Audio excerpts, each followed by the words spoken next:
अल्हम्दुलिल्लाहि रब्बिल आलमीन वस्सलातु वस्सलामु अला सय्यिदिल मुरसलीन व अला आलिहि व अस्हाबिहि अजमाइन। अऊज़ु बिल्लाहि मिनश शैतानिर रजीम। बिस्मिल्लाहिर रहमानिर रहीम।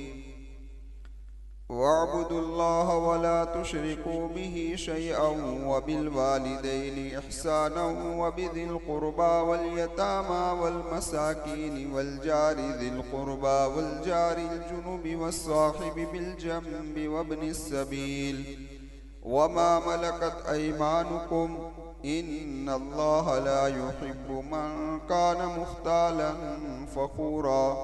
सदक़ल्लाहुल अज़ीम। मुअज़्ज़ज़ सामीन किराम और पर्दा नशीन ख़वातीन, हमारा उन्वान चल रहा है सिला रहमी के बारे में और रिश्तेदारों के हुकूक के बारे में। अल्लाह तबारक व ताला से दुआ करते हैं अल्लाह हमें इन हुकूक को सही तरीके से अदा करने की तौफीक अता फरमाए। किताबों के अंदर लिखा है कि सिला रहमी का अदना दर्जा यानी कम से कम दर्जा ये है कि आदमी सलाम कलाम मुलाकात और उसकी खबरगिरी यानी खबर लेता रहे अपने रिश्तेदारों। ये उसका अदना दर्जा है। अगर कोई आदमी ये काम भी नहीं करता, अपने रिश्तेदारों के साथ सलाम व कलाम भी नहीं करता, मुलाकात भी नहीं करता, तो उलमा ने लिखा है कि ये कता रहमी करने वालों में से शामिल हो जाए। और कुरान व हदीस के अंदर कता रहमी की जो वईद आई है वो सारी वईद उस पर आयद होगी यानी लगेगी। अल्लाह हमारी हिफाजत फरमाया। इसलिए जिनसे हमारा नसबी ताल्लुक है, नसबी ताल्लुक का मतलब यह है कि जैसा कि इससे पहले अर्ज किया कि बच्चा पैदा होते ही कुछ रिश्ते लेकर आता है। कोई माँ बाप बन जाता है, कोई भाई बहन बन जाता है, कोई फूई बन जाती है, कोई खाला बन जाती है, कोई चचा बन जाता है, कोई मामू बन जाता है। खैर यह रहम से लेकर ही आया है सब कुछ। तो जो नसबी रिश्ते हैं, इन रिश्तों के साथ तो कभी ऐसा होना ही नहीं चाहिए कि सलाम व कलाम हमारा बंद हो जाए, उनसे मुलाकात बंद हो जाए। लेकिन आज अफसोस की बात है कि भाई भाई से जुदा है, भाई बहन से जुदा है, और उससे भी बढ़कर अफसोस की यह है कि बेटा माँ बाप से जुदा है। अल्लाह हिफाजत फरमाया कि जो नसबी ताल्लुक जो है उससे भी कता रहमी करता है तो मुसीबतों के अंदर फंसता है। बुखारी और मुस्लिम की रिवायत, अल्लाह के महबूब सल्लल्लाहु अलैहि वसल्लम ने फरमाया, मन अहब्ब अन युबसत लहू फी रिज़्क़िही, कि कोई आदमी इस चीज को पसंद करता हो कि उसकी रोजी के अंदर बरकत हो। क्या हो? उसकी रोजी अल्लाह तबारक व ताला बढ़ा देवे। वयुनसा लहू फी अथरिही, और उसकी उम्र दराज हो। फलयसिल रहिमहू, मेरे आका ने फरमाया उसको चाहिए कि सिला रहमी करे। इसीलिए शाह अनवर शाह कश्मीरी रहमतुल्लाहि अलैहि फरमाते हैं कि जिस तरीके से एक आदमी के दुनिया में आने का सबब रिश्तेदारी बनी है, क्या बनी है? रिश्तेदारी बनी है। भाई इसी तरीके से अगर ये आदमी रिश्तेदारों के हुकूक को अदा करेगा तो इस दुनिया में उसको ज्यादा रहना मिलेगा। कोई ये चाहता हो कि मेरी उम्र दराज हो या मेरी उम्र के अंदर बरकत हो तो उसको चाहिए कि सिला रहमी करे, कता रहमी न करे। उलमा ने लिखा है कि अल्लाह तबारक व ताला किसी नेकी का बदला दुनिया में इतना जल्दी नहीं देता जितना सिला रहमी का देता है। किसका देता है? सिला रहमी का। ये कोई आदमी अपने नसबी ताल्लुकात के साथ सिला रहमी करता है, अल्लाह उसकी रोजी में बरकतें देता है। और कोई आदमी अपने रिश्तेदारों के साथ सिला रहमी नहीं करता, कता रहमी करता है, बिल्कुल ताल्लुकात खत्म कर देता है, तो उलमा ने लिखा है कि अल्लाह तबारक व ताला किसी गुनाह पर इतनी सख्त जल्दी सजा नहीं देता जितनी कता रहमी पर देता है। फरमाया जैसे कता रहमी करने वाला कता रहमी करेगा, अल्लाह उसकी रोजी से बरकत को हटा देंगे। किसको हटा लेंगे? रोजी से बरकत को हटा लेंगे, उसकी उम्र में से भी बरकत को अल्लाह तबारक व ताला हटा लेंगे। अब आदमी ये कहता है मैंने लाखों का खर्च किया है, दुकान लगाई है, सबकी दुकान में ग्राहक जाते हैं, मेरी दुकान में नहीं आते, शायद किसी ने कुछ कर दिया है, शायद किसी ने कुछ कर दिया है। अब ये आमिलों के चक्कर में पड़ता है और आमिल भी उसको दिल को तसल्ली देने के लिए इतना बड़ा तावीज दे देता है और ये तावीज अपनी दुकान पर जहां बैठा है उसके ऊपर लगा देता है कि दुकान और मकान में खैर और बरकत की दुआ। ये तावीज समझ में आई बात? या सुबह सवेरे यासीन पढ़ेगा दुकानों के अंदर, मसला हल नहीं होने वाला, मसला हल नहीं होने वाला। क्योंकि मोहम्मद रसूलुल्लाह सल्लल्लाहु अलैहि वसल्लम के फरमान के खिलाफ है।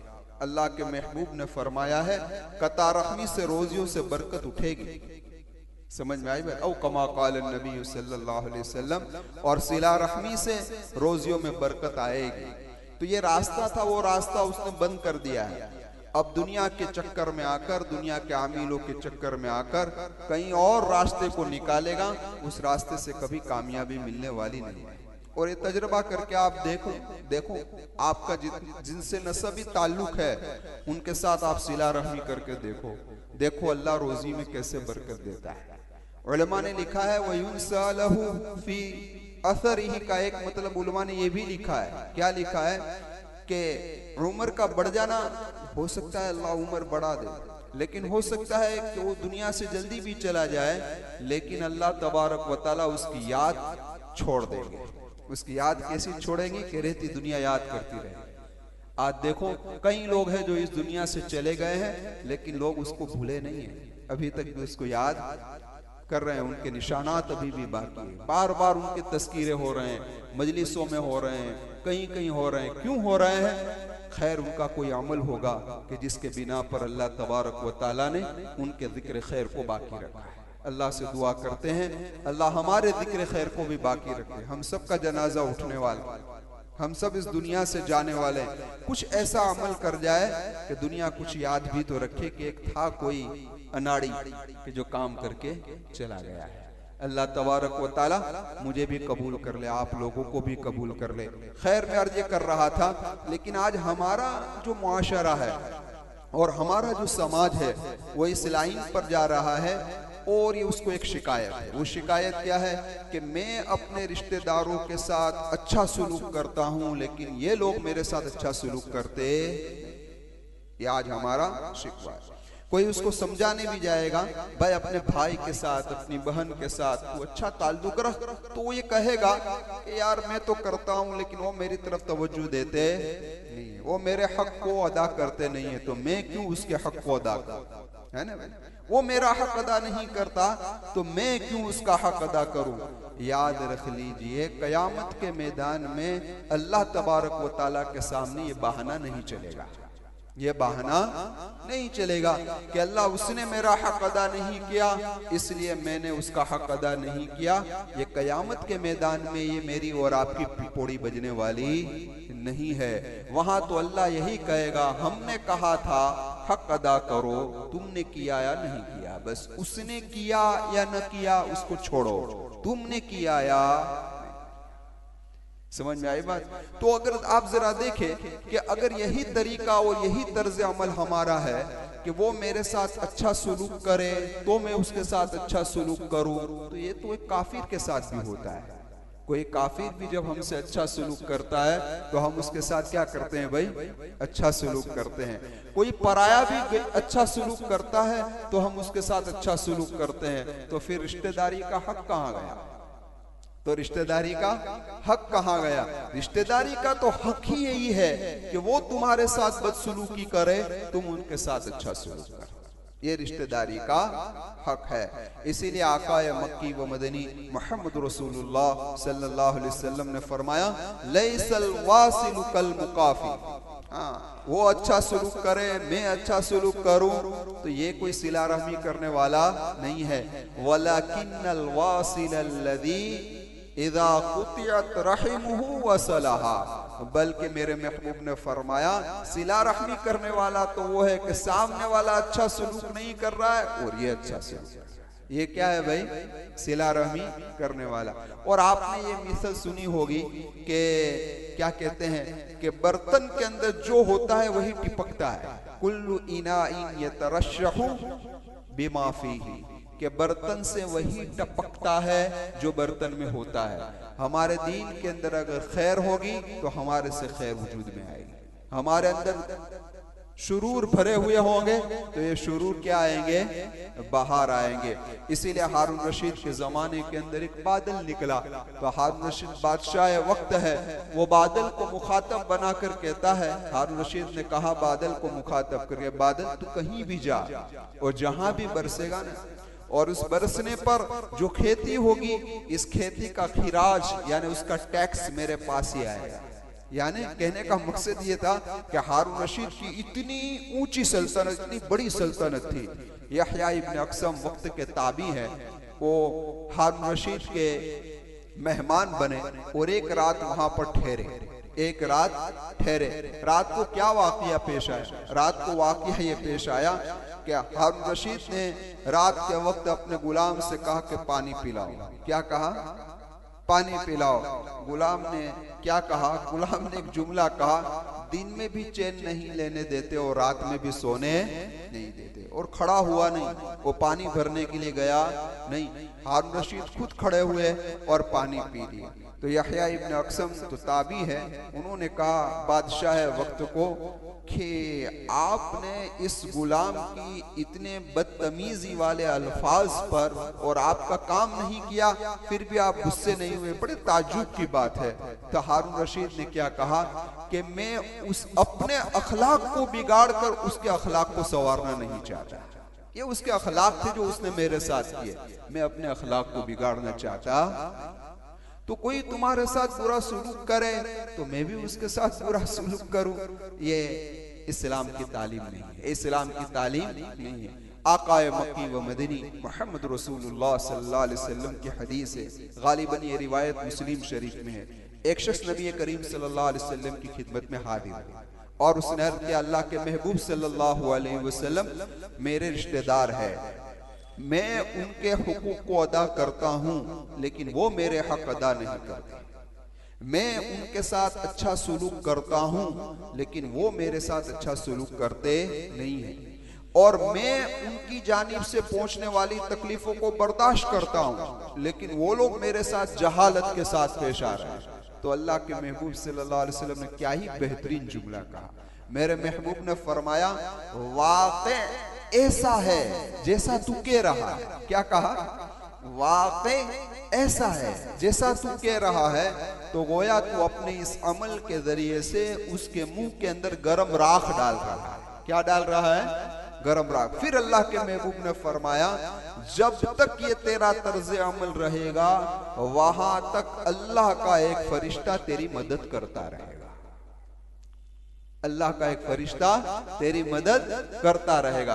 यानी कहने का मकसद कि तुम्हारे रिश्तेदार तुमसे बदसलूकी करे, तुम उसके साथ हुस्न सलूक करते रहो तो अल्लाह का फरिश्ता तुम्हारी मदद में रहेगा। अब जरा देखें, इस भी हदीस में मुख्तसर बात अर्ज करके बात को खत्म कर देते हैं।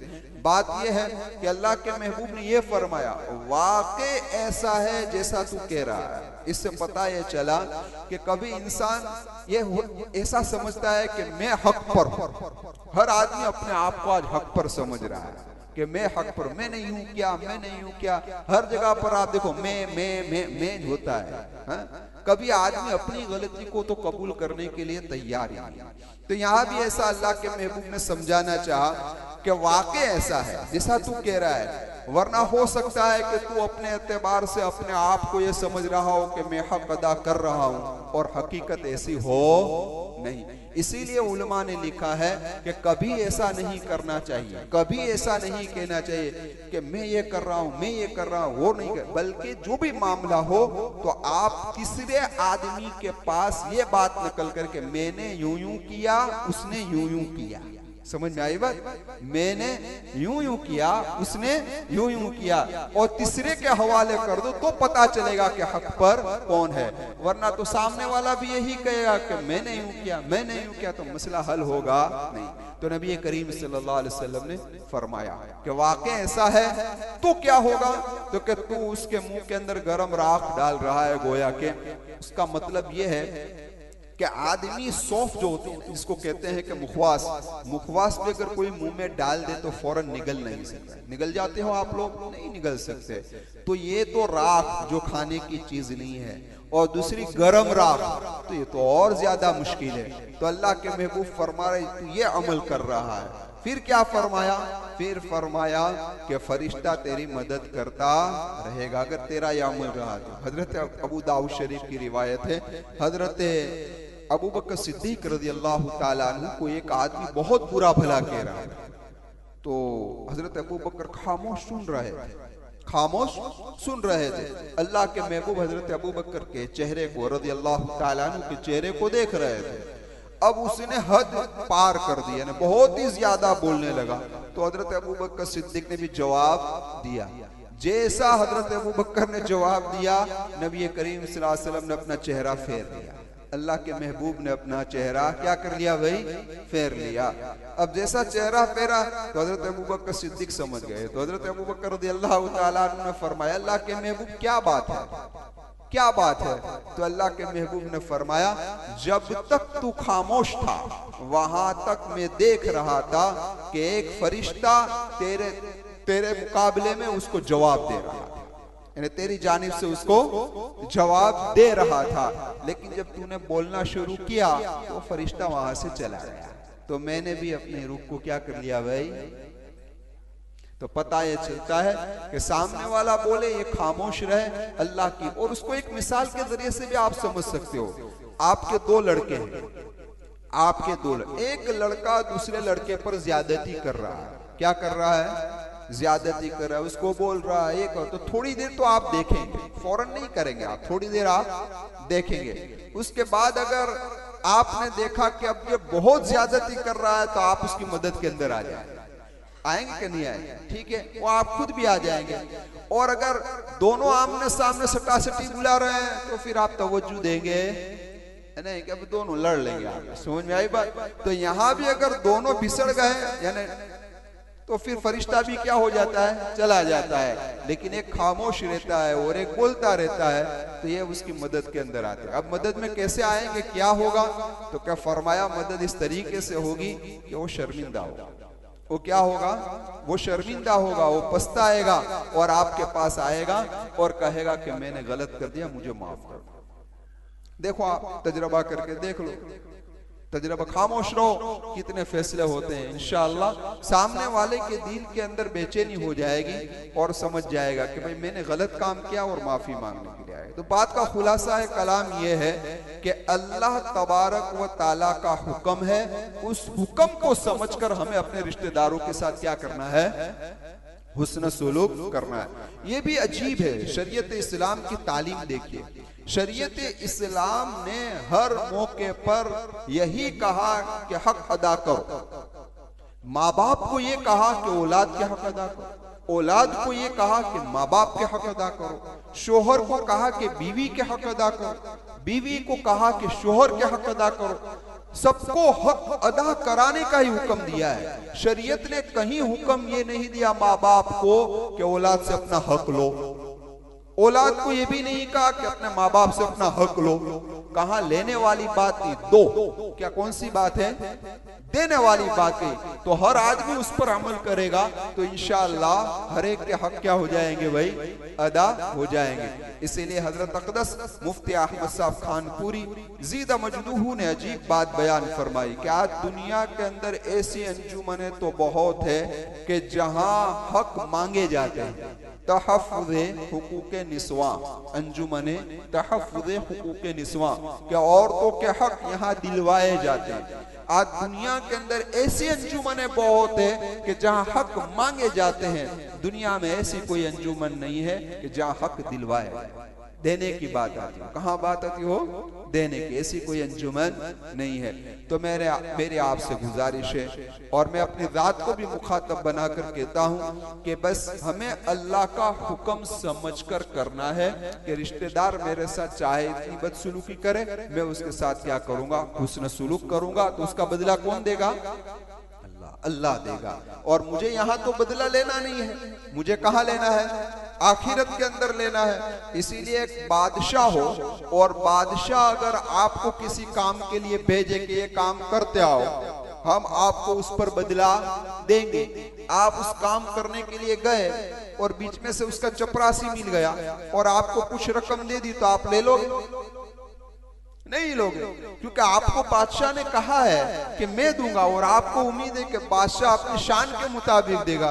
तो ये तो अल्लाह कह रहा है कि हुस्न सुलूक का बदला मैं दूंगा। कौन देगा? अल्लाह देगा। तो हमें इनसे क्या लेने की जरूरत है? अल्लाह देगा, और अल्लाह ऐसे मौके पर देगा जहां हमें बहुत सख्त जरूरत होगी, जहां हमें बहुत सख्त जरूरत होगी।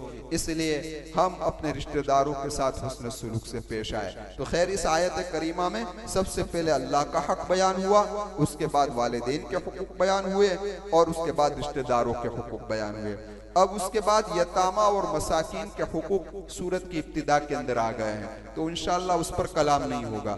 लेकिन उसके बाद जो हुकूक है, वल जारि जिल कुर्बा वल जारिल जुनूबी वस्साहिबि बिल जंबि वब्निस सबील, उसके मुतालिक इंशाअल्लाह आइंदा मजलिस में बात करेंगे। आमीन व आखिरु दावाना अल्हम्दुलिल्लाहि रब्बिल आलमीन। सुब्हानल्लाहि व बिहम्दिही, सुब्हानकल्लाहुम्मा व बिहम्दिका, व नशहदु अल्ला इलाहा इल्ला अंता नस्तगफिरुका व नतूबु इलैक बिरहमतिका या अरहम।